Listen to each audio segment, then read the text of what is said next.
माता पिता का तलाक 10 साल की उम्र में हो गया। मां ने दूसरी शादी कर ली, जिंदगी भर सौतेले भाई के साथ रहे।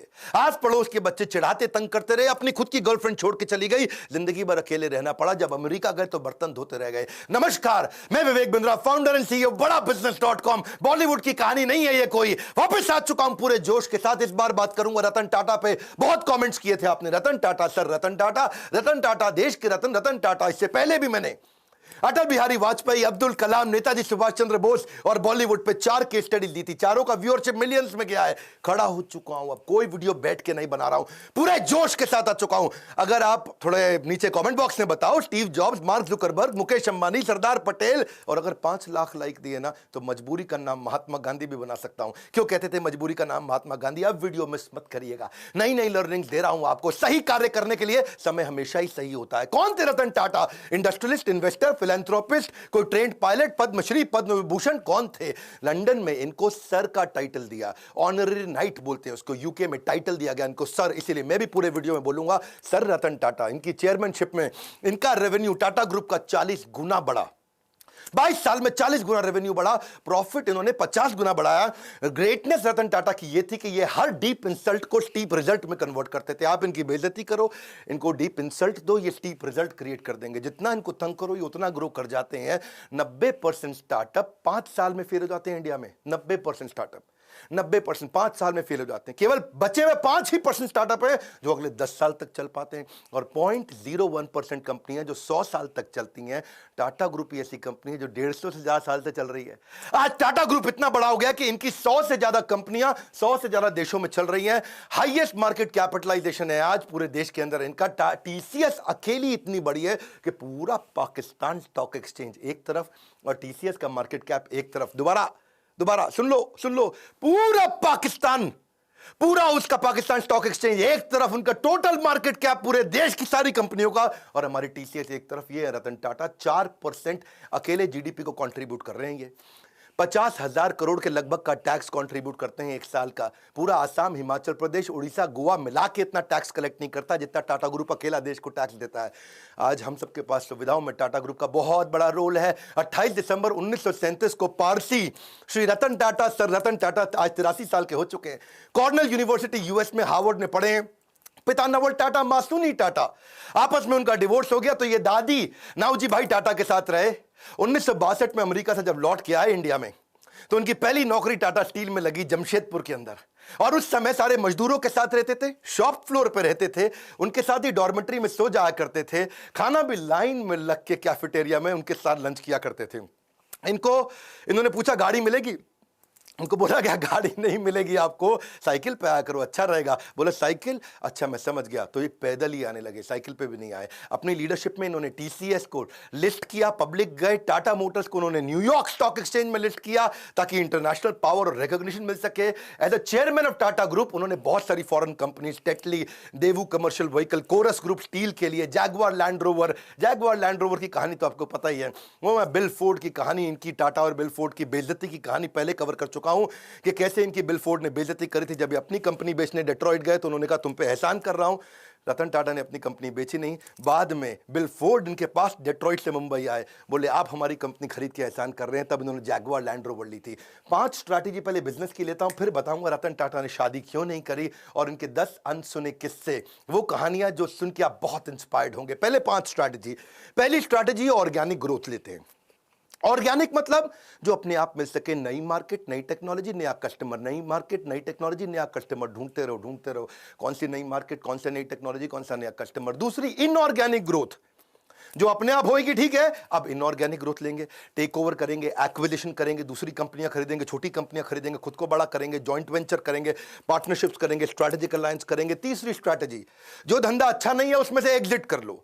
Cosmetic, paint, oil, soap, pharma, cement, ये 6 कंपनियां इनकी चली नहीं, उनसे एग्जिट कर गए, बाहर निकल जाओ, कोई अटैचमेंट नहीं, धंधे को धंधे की तरह चलाना है। चौथी स्ट्रैटेजी, एंटर करो उसमें जो चलेगा। रिटेल, टेलीकॉम, बायोटेक्नोलॉजी और टेक्नोलॉजी इनका बहुत अच्छा चलता रहा, उसमें एंटर करके उसको बड़ा करते गए। और इनकी फाइनली 5वीं स्ट्रैटेजी क्या थी कि कोर बिजनेस को पकड़ के रखो। स्टील, मोटर, केमिकल और पावर, ये इनके कोर बिजनेस थे। अब लेते हैं 10 वो कहानियां। 10 में से पहली कहानी बहुत लोगों के मन में है, रतन टाटा जी ने शादी करी क्यों नहीं। एक बार आया था मौका, वो शादी के बहुत नजदीक पहुंच गए थे। लॉस एंजलिस में उनको वहां एक अमेरिकन देवी से बहुत प्रेम हो गया था। वो देवी जी को भी रतन टाटा से बहुत प्रेम हो गया था और वो अमेरिकन देवी के साथ इतना प्रेम हो गया कि इन्होंने डिसाइड कर लिया अब शादी करें। इतने में टाटा जी को फोन आया इंडिया से, अरे बेटा रतन मैं बीमार हूं। उनकी दादी का फोन आया, इंडिया मुझसे मिलने आ जाओ, मेरा आखिरी समय। रतन टाटा को जाना पड़ा क्योंकि उन्होंने सारी जिंदगी दादी के साथ ही तो बताई थी। तो उन्होंने देवी जी को बोला कि चलो चलते हैं अब इंडिया में शादी करेंगे हम लोग और दादी से भी आपको मिलवाऊंगा। तो वहां बेटी को रुकना पड़ गया क्योंकि उसके माता पिता ने बोला इंडिया में इंडो चाइना का वॉर चल रहा है, 1962 का समय था, इंडो चाइना वॉर चल रहा था। उन्होंने कहा अभी इंडिया जाना ठीक नहीं है। ये इंडिया गए, सोचा अब वो देवी जी आने वाली हैं। उधर उसके माता पिता ने उसकी शादी किसी और से करा दी। और रतन टाटा को सुन के बहुत धक्का लगा क्योंकि वो वचन दे चुके थे। रतन टाटा ने अपने कई इंटरव्यूज में ये बात बोली कि जो मैं बोलता हूं उसे पूरा करता हूं, मेरे मुंह से ऐसे शब्द नहीं बोलता मैं। I tend to not say things loosely. I try to live up to whatever I've said, the commitments I've made. क्योंकि इन्होंने उस लड़की को वचन दिया था कि मैं शादी तुमसे करूंगा, अब उसने किसी और से कर ली तो रतन टाटा ने जिंदगी भर दोबारा शादी नहीं करी, अकेले रहे, लोनर रहे। See it is not easy to be loyal to someone who is not loyal to you. वो लड़की इनको लॉयल नहीं थी रतन टाटा को, तो भी बावजूद उसके कि कोई अपनी लॉयल्टी ना दिखाए तब भी जिंदगी भर लॉयल रहे। आज तक उसकी याद में उन्होंने दोबारा शादी नहीं करी। लॉयल्टी जो है ना वो ग्रे नहीं होती है, या तो ब्लैक है या वाइट है। लॉयल्टी बीच में नहीं होती, या ब्लैक है या वाइट है। जिंदगी भर रतन टाटा ने शादी नहीं करी। लेकिन अब मैं आपको बात करता हूं दूसरी कहानी का किस्सा। एक बार ये नासिक की तरफ जा रहे थे मुंबई से, कई सीनियर ऑफिशियल्स थे, गाड़ी में जा रहे थे और रास्ते में इनकी गाड़ी का टायर पंचर हो गया। और टायर पंचर हो गया तो सब अपना गाड़ी से उतरे, अपना कैजुअल थे, वहां पे इधर उधर घूम रहे थे। कोई अपना चाय पी रहा था टपरी पे, कोई अपना सुट्टा मार रहा था। तो सब तरह कैजुअल हो गए, इधर उधर घूम रहे थे। और तभी देखा कहीं रतन टाटा नहीं दिख रहे, रतन टाटा नहीं दिख रहे। अरे भाई कहां गए रतन टाटा, कहां गए रतन टाटा? चाय पी रहे हैं, अरे कहीं कहीं वॉशरूम गए हैं। तो रतन टाटा अचानक लोगों ने देखा कि अपनी स्लीव ऊपर करके और अपने टाई को कंधे पे ऐसा पीछे टांग करके, उसके बाद जो है जैक और पाने को हाथ में पकड़ के दूसरे टायर का प्रेशर चेक कर रहे, उसके साथ पंचर लगवा रहे। तो लोगों ने आके पूछा भाई आप रतन टाटा हैं, आप काहे पंचर लगा रहे भैया? वो उसका काम है पंचर लगाने का। तो बोले देखो अगर इसको 15 मिनट लगते हैं पंचर लगाने में, मेरी मदद से 7.5 मिनट में कर लेगा, तो जहां मीटिंग में पहुंचना वहां 7.5 मिनट ज्यादा मिल जाएगा मुझको। अगर मैं टाइम लूज कर जाऊंगा, loss of time is loss of money. प्रश्न ये उठता है कि आपने कब अपने से नीचे के स्तर पे जाकर के जिंदगी में कोई काम किया है? आखिरी बार कब किया था आपने? कब आपने अपने स्तर से नीचे उतर करके दूसरों की मदद करी थी? रतन टाटा जिंदगी भर सिखाते रहे leadership is not position, it is action. ये पोजिशनल पावर नहीं, पर्सनल पावर है। मुंबई का 26/11 का ताज अटैक, और वो अटैक जिसमें वो जानते हैं, सारी दुनिया जानती है कि उन्होंने सबकी मदद करी। जो आदमी का वहां नुकसान हुआ, इनके जितने एम्प्लॉय थे पर्सनली उनके घर तक गए, ये तो आप जानते हैं। 50, 60, 70, 80 लाख रुपए तक उनको कॉम्पनसेशन दिया, डिपेंडिंग ऑन डिफरेंट सिचुएशन, उनको पैसा दिया। इतना ही नहीं, सबको जिंदगी भर के लिए एक मेडिकल काउंसलर भी दिया। किसी को साइकोलॉजिकल डिप्रेशन हुआ, कोई टेंशन हुआ क्योंकि इतनी गोलियां बमबारी हुई थी वहां, जिंदगी भर के लिए उनको डॉक्टर भी दिया। जिसका देहांत हुआ उसको पहले 50, 60, 70, 80 लाख रुपए तो दिया, पर साथ में उसकी बची हुई जितनी नौकरी थी, उसकी पूरी जिंदगी की आखिरी जो सैलरी थी वही तनख्वाह उसको जिंदगी भर दी। उसके बाद उसके घर में, परिवार में बच्चों की एजुकेशन की, मैरिज की, मेडिकल की, सबकी रिस्पॉन्सिबिलिटी ली। ऐसे थे रतन टाटा, जिंदगी भर की रिस्पॉन्सिबिलिटी ली। और अगर तुमने कोई कर्जा लिया तो वो कर्जा भी माफ किया। इतना ही नहीं कि जो लड़का पहला महीना हुआ है आके, पहला दूसरा दिन हुआ है, ऐसा भी एक लड़का था। ऐसे भी कुछ लड़के थे जिनको बिल्कुल अभी होटल में ज्वाइन ही किया था, ट्रेन ही थे, उनको भी ऐसे ही पूरा कॉम्पनसेट किया। ये सब तो सब समझते हैं, पर जो बात जिसने मुझे हैरान कर दिया, जिसके कारण मैं भी अपनी कंपनी में स्टैंडर्ड को चेंज कर रहा हूं, वो ये है कि उन्होंने अपने होटल वालों की तो मदद करी, बाहर आसपास बाजार में जो पुलिस वालों को गोली लगी उनको भी उन्होंने कॉम्पनसेट किया। वहां पेडेस्ट्रियन जो राही चल रहे थे, वहां पे राहगीर थे, चाय वाला था, भेलपुड़ी वाला था, गुब्बारे वाला, पाव भाजी वाला, पान की दुकान, टपरी, जिनको टाटा ग्रुप से कोई मतलब नहीं, उनको भी इन्होंने मॉनिटरी भी पैसे से भी मदद करी और साथ में टाटा ग्रुप में नौकरी भी दिलाई। और ये सब कुछ उन्होंने केवल 20 दिन में कर लिया। दूसरी तरफ एक लड़की थी देविका, सीएसटी स्टेशन पे, उसने अजमल कसाब को रिकॉग्नाइज किया था। छोटी लड़की थी, 10, 11, 12 साल की, और उसको उसके पिता और उसके भाई जेंट्स वॉशरूम गए थे, छोटी बच्ची को बाहर 2 मिनट छोड़ करके, और उसको सामने से आके गोली मारी। उसी ने अजमल कसाब को आकर के बाद में कोर्ट में पहचाना था। आज रतन टाटा ने तो 20 दिन के अंदर कॉम्पनसेशन कर दिया सब कुछ। 20 दिन में फटाफट कमेटी बना के सबको मुआवजा दिया, सबकी मदद करी, सबके साथ खड़े हो गए। और तब 2008 से 2020 हो गया, एक 20 दिन एक 2020, 20 डेज 2020। आज 2020 तक उस लड़की को कोई कॉम्पनसेशन नहीं मिला। इनफैक्ट मछुआरे थे कहीं, मैं अभी इकोनॉमिक टाइम्स में खबर पढ़ रहा था, वो मछुआरों को आज 12 साल के बाद कॉम्पनसेशन मिला। मतलब सरकार को जितना समय लगता है, टाटा को कभी समय नहीं लगता। करुणा के लिए कारण की जरूरत नहीं पड़ती। यदि आप दूसरों को प्रसन्न देखना चाहते हैं तो करुणा का भाव रखिए, और अगर खुद को प्रसन्न देखना चाहते हैं तो भी वही करना है, तो भी करुणा का भाव रखना है। देखिए, ये ऐसे व्यक्ति थे जो वैल्यू को वैल्यू किया करते थे, वैल्यूज को ही used to value the values. चौथी कहानी, हार्वर्ड के अंदर अब सब लोग सोचने लगे कि भाई हम क्राइसिस मैनेजमेंट सिखाते हैं, 26/11 में सबसे बड़ा क्राइसिस था, और तब वहां के प्रोफेसर ने सोचा कि भाई हम केस स्टडी सिखाते हैं क्राइसिस मैनेजमेंट की।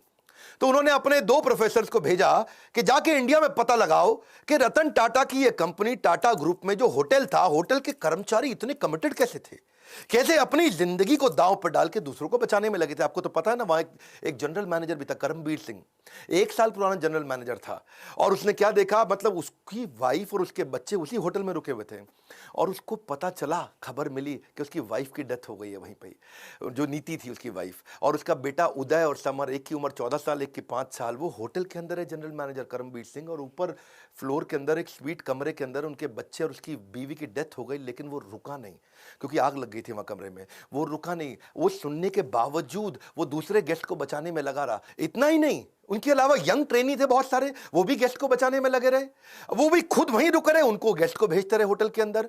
टेलीफोन ऑपरेटर फोन करके बता रहा है कि अब निकलो, अब रुको, अब निकलो, अब रुको। रिसेप्शनिस्ट जो स्टाफ थी वहां पे, वो भी ह्यूमन शील्ड बना बना करके गेस्ट को निकालने में लगे हैं। सब लोग हैरान थे। हार्वर्ड बोला कि यार एम्प्लॉइज में ऐसा है क्या, इनके ये क्या भरते हैं, कौन सा इंजेक्शन लगाते हैं कि इनके एम्प्लॉय कोई आर्मी के अफसर थोड़ी है कि अपनी जिंदगी दांव पर लगा दी। भाई सबसे पहले तो आदमी अपने को बचाता है, खुद निकलता है, लेकिन इनके सारे एम्प्लॉय, ताज मालदीव्स का भी था ना ताज, वहां पे भी सुनामी आया था 2004 में, उधर भी इन्होंने यही किया था। तो वो सोचे कि भाई ताज होटल के एम्प्लॉय ऐसे हैं कैसे। तो देश पांडे और रैना, ये 2 आदमी हार्वर्ड से आए रिसर्च करने इंडिया में। तो पहले सोचा भाई सिंपल सी बात है, आप लोग भी सोच रहे होंगे कि इनकी ट्रेनिंग बड़ी अच्छी होती होगी, इनका ह्यूमन रिसोर्स अच्छा होगा, इनके मैनुअल अच्छे होंगे। लेकिन वो बोले नहीं, ट्रेनिंग तो तब देना जब एम्प्लॉय 2, 4, 5, 10 साल पुराना हो जाए। यहां तो एम्प्लॉय नया था, जिसको आए 15 दिन हुए वो भी जान दे रहा है अपनी। तो बोले कि अच्छा रिवॉर्ड रिकॉग्निशन अच्छा देते होंगे। भाई नहीं, जो रिवॉर्ड रिकॉग्निशन तब दोगे जब तुम साल 2 साल 4 साल नौकरी कर लोगे, तब तो कोई अवार्ड रिवॉर्ड दोगे। वो तो 15 साल पुराने लड़के, 15 दिन क्षमा चाहता हूं, पुराने लड़के आए और होटल में अपनी जान देने में लगे।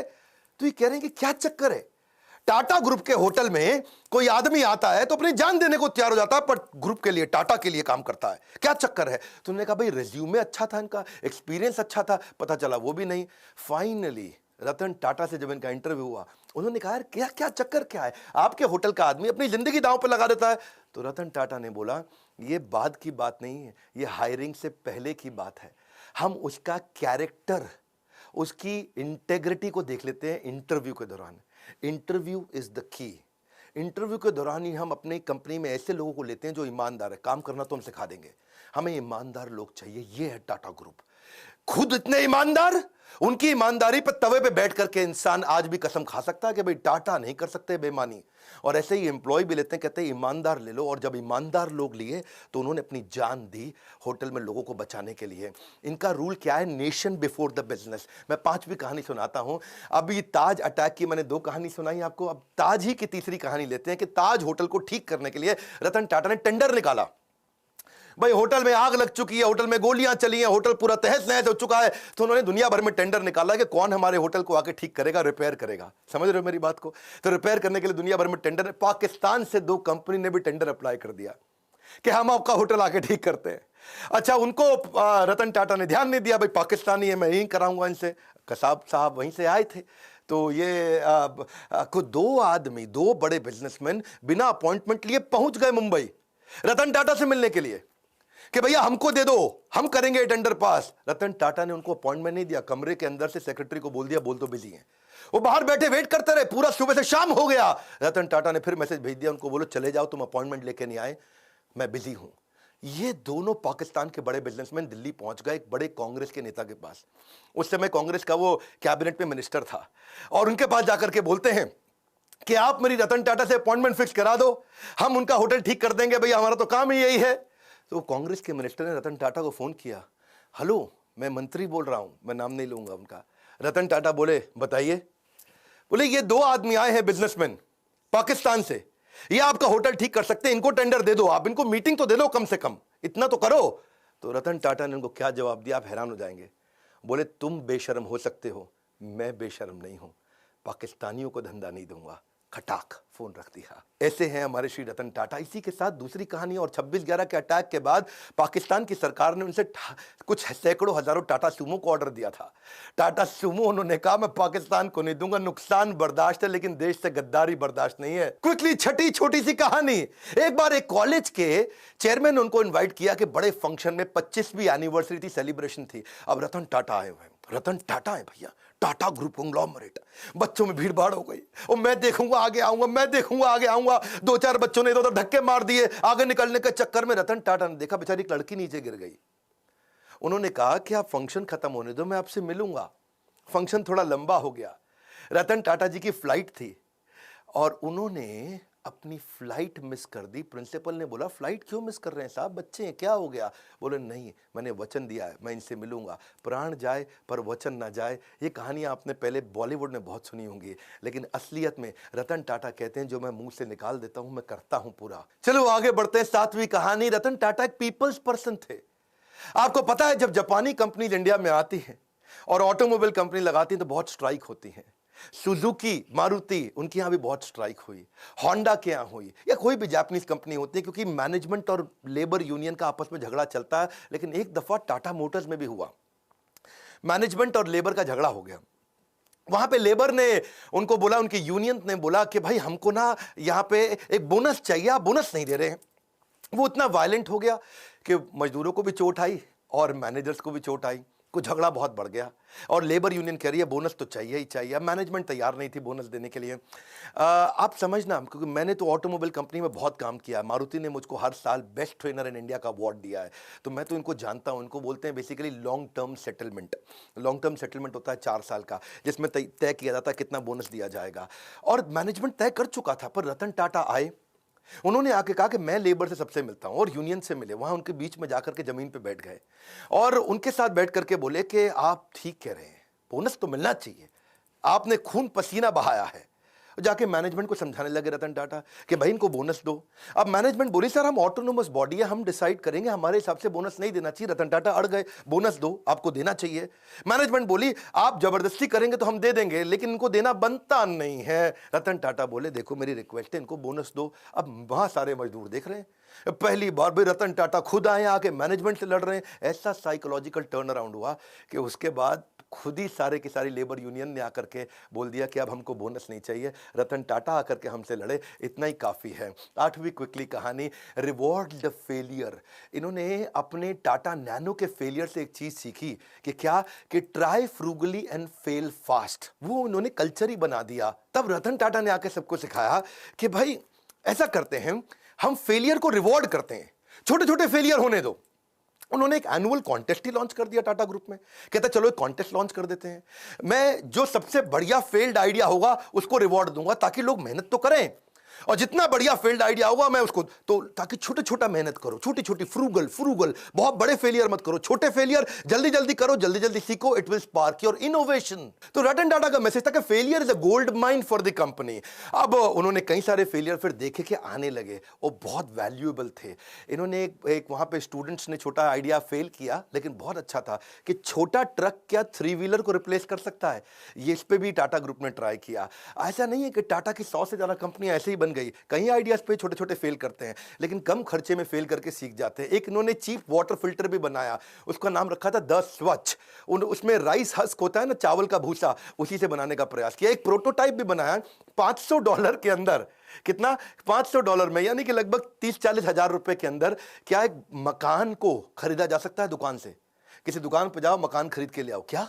हाँ, 40,000 रुपए का मकान खरीदो तो डिसमेंटल करके मकान को जाकर के वापस फिट कर दें, ऐसा छोटा सा मकान बना सकें, उस पर भी इन्होंने काम किया। $20 के अंदर कमर्शियल ट्रैवलर्स को क्या रास्ते के अंदर अकोमोडेशन दिया जा सकता है, जो ड्राइवर वगैरह बेचारे कमर्शियल ट्रैवलर होते हैं। From error to error one discovers the entire truth. यही था रतन टाटा का फिलॉसफी के छोटे छोटे छोटे फेलियर करो, सीखो, तभी कंपनी आगे बढ़ेगी और इनोवेशन आएगा। नौवीं कहानी फिलैंथ्रोपी, ये तो उनका नाम ही है। फिलैंथ्रोपी मतलब दान देना, सेवा करना है जी। रतन सेवक टाटा, शायद इनका नाम ऐसा ही होना चाहिए था, रतन फिलैंथ्रोपिस्ट टाटा। ऐसे फिलैंथ्रोपिस्ट जो आज भी 66% के आसपास अपनी कंपनी के प्रॉफिट्स को चैरिटेबल ट्रस्ट में देके दान दे देते हैं। हेल्थ के ऊपर, न्यूट्रिशन पे, एजुकेशन पे, वाटर के कंजर्वेशन पे, डिजिटल ट्रांसफॉर्मेशन पे, गरीबों को स्किल डेवलपमेंट के ऊपर, डिजास्टर रिलीफ में, चाहे वो कोरोना हो या उससे पहले का डिजास्टर हो, कहीं बाढ़ आई हो, या फिर स्पोर्ट्स को बढ़ाने में, या बच्चों को स्कॉलरशिप देने में। देखो कॉर्नेल यूनिवर्सिटी तक चले गए, वहां भी उनको बोला कि अगर इंडियन बच्चे आएंगे, काबिल हुए, तो उनको फाइनेंशियल एड दे दो। वहां जाके कॉर्नेल यूनिवर्सिटी का पैसा दिया है, वहां से खुद पढ़ाई किया था। 100 करोड़ रुपए के आसपास तो उन्होंने आईआईटी बॉम्बे में दे दी कि Tata centre of technology design यहां बना दो। लेटेस्ट अब इन्होंने 1,500 करोड़ रुपया कोविड में दान किया। इसको देखो, पहले तो ये ना लोगों को दान दिया करते थे, बाद में उन्होंने प्रोजेक्ट बनाने शुरू कर दिए। उन्होंने रिसर्च प्रोजेक्ट को फंड किया कि बीमारी ठीक करने की जगह कुछ ऐसा कर दो कि बीमारी हो ही नहीं, है जी। जैसे अल्फ्रेड फोर्ड आए थे ना इंडिया में, उन्होंने आकर के इस्कॉन के को मायापुर में दुनिया का सबसे बड़ा मंदिर बनाने के दान दिया। तो उनको पूछा ममता बनर्जी ने, भाई फोर्ड साहब यहाँ इतना दान मंदिर बनाने को क्यों दे रहे हो? एड्स के लिए दान दे रहे थे। तो उन्होंने कहा मैं ऐसा दान दे रहा हूं जिससे एड्स होए ही नहीं। हाँ, ऐसे ही रतन टाटा क्या बोले, मैं बीमार होने पे बीमारी ठीक करने की जगह ऐसा दान देना चाहता हूं जिससे बीमारी होनी बंद हो जाए। टाटा ग्रुप फिलैंथ्रोपी में इतना आगे है। 2011 का मैं अपना पर्सनल किस्सा भी सुनाना चाहूंगा। मेरे गुरुदेव के आदेश पे उन्होंने कहा हम गरीब बच्चों को खाना खिलाना चाहते हैं। तो उन्होंने कहा कि आप टाटा ग्रुप से जाकर के मिलिए, वो बहुत दान देते हैं। तो तब अर्जुन मुंडा सांसद हुआ करते थे उन दिनों, ये मेरा पर्सनल किस्सा है, 2011 का बता रहा हूँ, जमशेदपुर से। और तब मैं उनको गया, उनके पास जाके उनको गीता के कुछ कथा सुनाई, उनको बताया यज्ञ दान तप कर्म, कि यज्ञ दान तपस्या और कर्म ये सबको करना चाहिए, पावनानि मनीषी नाम। बहुत खुश हुआ अर्जुन मुंडा अचानक भगवत गीता पढ़ते पढ़ते 15 दिन में झारखंड की सरकार पलटी, मुख्यमंत्री बन गए। बहुत खुश हुए, बोले विवेक बिंद्रा जी आपने मुझको गीता दी और मैं मुख्यमंत्री बन गया, आइए चलिए मिलते हैं। शपथ समारोह पर उन्होंने बुलाया, बोला मैं क्या सेवा कर सकता हूं? मैंने कहा मेरे लिए मत करिए, मुझको आप रतन टाटा जी से, जमशेदपुर में वहां नेरूरकर हुआ करते थे, हेमंत नेरूरकर मैनेजिंग डायरेक्टर, इनसे मिलवा दीजिए। मैं चाहता हूं गरीब बच्चों को जमशेदपुर में किचन बना दें और गरीब बच्चों को मिड डे मील के द्वारा उनको स्कूल में बुलाएं, खिलाएं। तो उन्होंने मेरी वहां मीटिंग कराई। तो मैंने जाकर के मिस्टर नेरूरकर को बताया कि हम क्या करेंगे, गाड़ियों पे आपकी टाटा एस, टाटा 407 उस पर लगा देंगे बड़ा बड़ा बोर्ड कि टाटा ग्रुप आज यहाँ गरीब बच्चों को खाना खिला रहा है और मिड डे मील का कैंपेन चलाते हैं। स्कूल के अंदर बच्चों को दाल चावल रोटी सब्जी गरम गरम खिला देंगे, इससे बच्चे स्कूल आएंगे फ्री में खाना खाने के लिए। उनको आइडिया अच्छा लगा, उन्होंने 15 करोड़ रुपया डोनेशन भी दिया। ये पर्सनली मैं उन दिनों शायद उस समय 28-29 साल का रहा हूँगा और ये मेरी लाइफ का एक बड़ा अचीवमेंट था कि मैं एक सेवा कर पाया। आज भी वो किचन चल रही है, 65,000 गरीब बच्चों को वहाँ खाना खिलाया जा रहा है। उसके ओपनिंग पे मैं गया था, इनॉग्रेशन पे कुछ फोटोग्राफ्स भी मैं आपको शेयर करूँगा।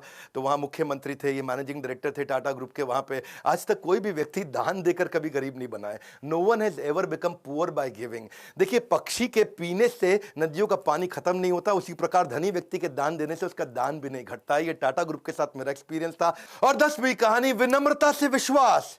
वैसे तो मन करता है सर रतन टाटा के बारे में बोलते चले जाऊं, घंटों की वीडियो बनाऊं, फैमिली ट्री पे बनाऊं, उनके सब वो परिवार शुरू से लेकर के अब तक 150 साल की हिस्ट्री बताऊं, उनके कॉर्पोरेट एक्सपीरियंस बताऊं, बिजनेस 100 से ज्यादा कैसे चलाते थे उसके बारे में बात करूं, क्या क्या नहीं बात करूं। लेकिन चलिए समय पूरा ना पड़ता हो। एक बार वो सेमिनार में गए और एक सेमिनार में, वहां सेमिनार खत्म होने के बाद लोगों ने बोला भाई सर रतन टाटा के साथ फोटो खिंचाएं। तो सब लोग लाइन में खड़े हो गए, 3 रो बना ली उन्होंने। पहले लंबे वाले लड़के पीछे खड़े हो गए, फिर थोड़ी कम हाइट के और नीचे बाकी जमीन पे बैठ गए। अब सर रतन टाटा की कुर्सी लगाई थी, उन्होंने कुर्सी हटवा दी तो लोगों को लगा खड़े होंगे। अब रतन टाटा जी खड़े हुए तो उनकी हाइट लंबी है तो पीछे वाले छुप जाएं, पीछे जाके खड़े हुए तो रतन टाटा खुद छुप जाएं। तो वो आके खुद ही जमीन पे बैठ गए। 2 मिनट तक सन्नाटा हो गया, नीचे बैठे। रतन टाटा बोला जल्दी फोटो खींच लो, ज्यादा देर नीचे नहीं बैठ सकता मैं।